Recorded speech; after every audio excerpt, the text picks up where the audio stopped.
Malgré le blackout observé par les responsables des Canaries de la JSK concernant les joueurs qu'ils comptent engager en prévision de la saison prochaine, une source digne de foi nous a confié que parmi les joueurs évoluant dans le championnat algérien et qui intéressent la JSK, il y a Adil Boulbina et Yassine Titraoui. Ce dernier est considéré comme parmi les meilleurs joueurs du championnat aux côtés de Belaïli et Edib. Âgé à peine de 21 ans, celui-ci est sur une courbe ascendante depuis la saison dernière. C'est le meilleur joueur du PAC, mais son ambition et celle de ses dirigeants est de le transférer en Europe. Au mois d'août dernier, il a été victime d'un sale coup de la part des dirigeants du club croate Dinamo Zagreb qui, après s'être entendu sur tout avec le président du PAC, avait renoncé à l'idée de finaliser avec lui à son arrivée en Croatie sous prétexte qu'il souffrait d'une blessure alors qu'en réalité il n'avait rien de méchant. Il y avait aussi le club français Le Havre qui le voulait, mais les contacts n'avaient pas abouti. Et s'il ne parvient pas à décrocher un contrat en Europe cet été, il sera l'une des priorités des dirigeants de la JSK. Il faut dire néanmoins qu'il y a aussi les dirigeants du MCA qui sont sur ses traces. Ce n'est pas la première fois que la JSK s'intéresse à lui puisque les deux anciens dirigeants, à savoir Yazid Yarichan et Achour Cheloul, avaient essayé de le recruter, en vain. Idem pour son équipier Boulbina qui, même s'il n'a pas participé à tous les matchs de son équipe, reste une valeur sûre. Lui aussi est dans les plans de la direction à condition bien sûr qu'il ne décroche pas un contrat à l'étranger, car sa priorité est celle de son club et qu'il signe en Europe. À titre de prêt. Encore sous contrat avec le PAC jusqu'à juin 2026, Titraoui et Boulbina pourraient, dans le cas où ils ne décrocheraient pas un contrat en Europe, être prêtés par le président du PAC pour la JSK ou un autre club algérien. Il faut reconnaître néanmoins que les chances de Titraoui d'aller à l'étranger sont plus grandes que celles de Boulbina qui n'a pas fait preuve de régularité cette saison. Mais même pour le prêt, les frères Zotchi vont sans nul doute placer la barre très haut, surtout que Titraoui est sollicité de partout. Ils avaient déjà décliné une offre alléchante des dirigeants du Havre. Ils n'avaient pas trouvé d'accord sur le pourcentage que touchera le PAC en cas de transfert. Il y a d'autres clubs français qui s'intéressent à lui à l'image de Montpellier et Lyon, mais il n'y a rien de concret jusqu'à maintenant. C'est la raison pour laquelle les dirigeants de la JSK s'intéressent à lui. Ils entretiennent de bons rapports avec les frères Zotchi et cela pourrait jouer en leur faveur dans le cas bien sûr où Titraoui et Boulbina ne signeraient pas en Europe. Le président du conseil d'administration Ouldali El Hadi, le directeur général Hakim Medan et le manager général Karim Doudan ont toujours entretenu de bonnes relations avec l'ancien président de la FAF Keredine Zotchi et cela donne du crédit aux informations selon lesquelles que si Titraoui et Boulbina ne partent pas à l'étranger, ils pourront rejoindre la JSK à titre de prêt. Les responsables de la JSK savent que pour rendre espoir aux supporters il leur faudra réaliser un recrutement de qualité. Leur mission ne sera pas facile vu que le MCA, le CRB et les autres clubs gérés par les sociétés nationales veulent tous offrir les meilleurs joueurs disponibles sur le marché local. S'ils parviennent à avoir un joueur comme Titraoui même à titre de prêt, ça sera une bonne chose pour lui. Lui et son club gagneront dans l'affaire, car la JSK lui offrira plus de visibilité et sa cote montera d'une manière vertigineuse dans l'attente de son transfert en Europe.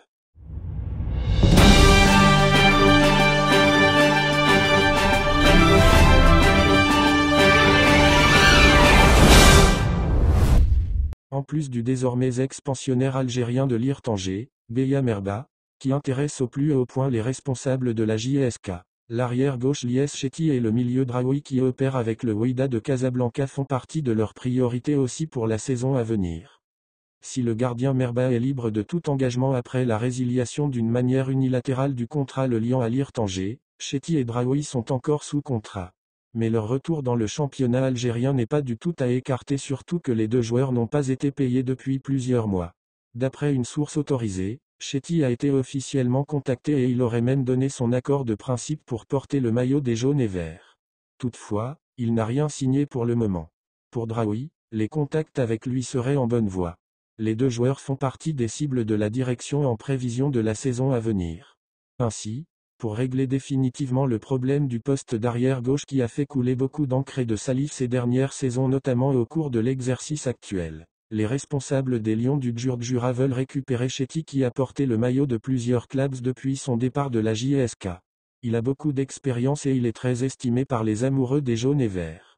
Malgré son départ pour l'Espérance de Tunis après un bras de fer avec l'ex-président Mellal, il est toujours dans les cœurs des supporters qui n'ont pas cessé de réclamer son retour. Il a été contacté par l'ancienne direction au dernier mercato hivernal mais devant le refus de ses dirigeants de le laisser partir, Il avait expliqué à l'ancien manager général qu'il lui était impossible de faire son comeback à la JSK avant la fin de la saison. Et malgré les changements qui s'étaient opérés à la tête du club à la fin du mois d'avril dernier, Chetty reste la priorité de la JSK pour la saison à venir.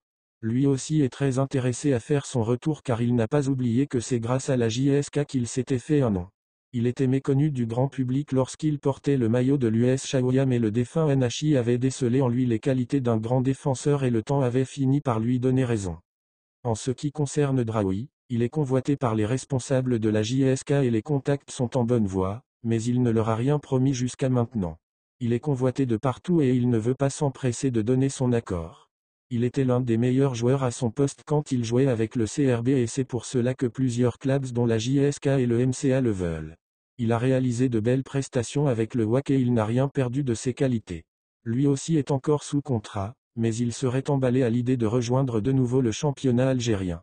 Même si les Mouloudés en font des mains et des pieds pour l'engager, les dirigeants des jaunes et verts ne désespèrent pas pour le recruter et cela dans le cas où bien sûr il quitterait le WAC dans les jours à venir.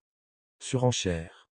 Si pour Chetty, tout porte à croire qu'il signera à la JSK dans le cas où il récupérerait sa lettre de libération, ce n'est pas le cas pour Draoui qui semble toujours indécis concernant sa prochaine destination. D'ailleurs, lui n'a pas encore donné son accord de principe.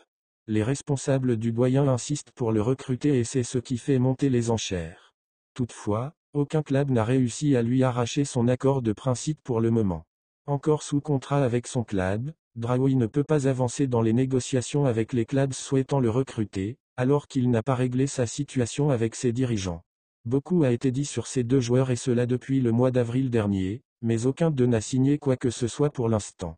Décidés plus que jamais à réussir un grand coup en cette intersaison, les responsables de la JSK comptent faire le nécessaire pour les convaincre de porter le maillot des jaunes et verts. Leur mission ne sera pas une sinécure en raison de la lutte féroce entre plusieurs clubs pour leur acquisition. Les deux joueurs sont des valeurs sûres et le club qui parviendra à finaliser avec eux pourra se targuer d'avoir réussi une belle affaire. Draoui avait brillé de mille feux lors de sa dernière saison sous le maillot du CRB et c'est ce qui lui avait permis de décrocher un contrat juteux avec le WAC.